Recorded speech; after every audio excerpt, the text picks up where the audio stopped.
શ્રી ગણેશાય નમઃ. ચૈત્ર મહિનામાં ઓખાહરણ સાંભળવાનો ખૂબ મહિમા છે.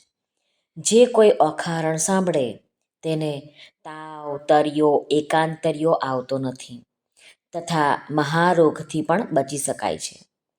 ઓખાહરણને કાવ્ય સ્વરૂપમાં કવિ ભટ્ટ પ્રેમાનંદે વર્ણવ્યું છે. આમાં 93 કડવા છે. આ ઓખાહરણને 3 દિવસમાં પૂરું વાંચવાનો સાંભળવાનો મહિમા છે.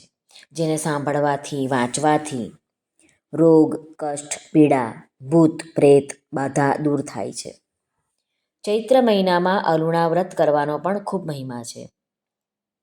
દરેક સ્ત્રીએ ચૈત્ર મહિનામાં ઓછામાં ઓછું 1 દિવસ તો અલુણા વ્રત રાખવું જોઈએ. વ્રતના દિવસે ભોંય પથારી કરીને સૂવું જોઈએ.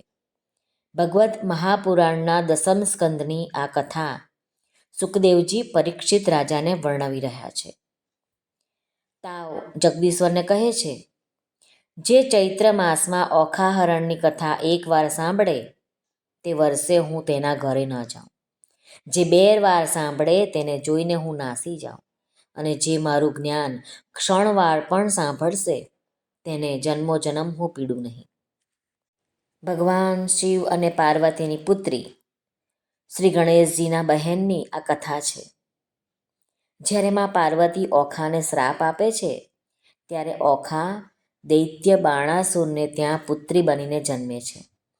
ત્યાર પછી શ્રી કૃષ્ણના પૌત્ર અનિરુદ્ધ સાથે તેના લગ્ન થાય છે.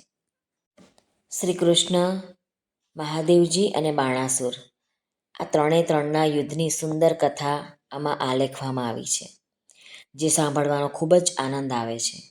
આપણે જો પૂરેપૂરું ઓખાહરણ સાંભળવું હોય તો યુટ્યુબ ચેનલ છે આપણી ધાર્મિક, એમાં તમે જઈને પૂરું ઓખાહરણ સાંભળી શકો છો. સર્વને ભાવથી જય શ્રી કૃષ્ણ. રાધે રાધે.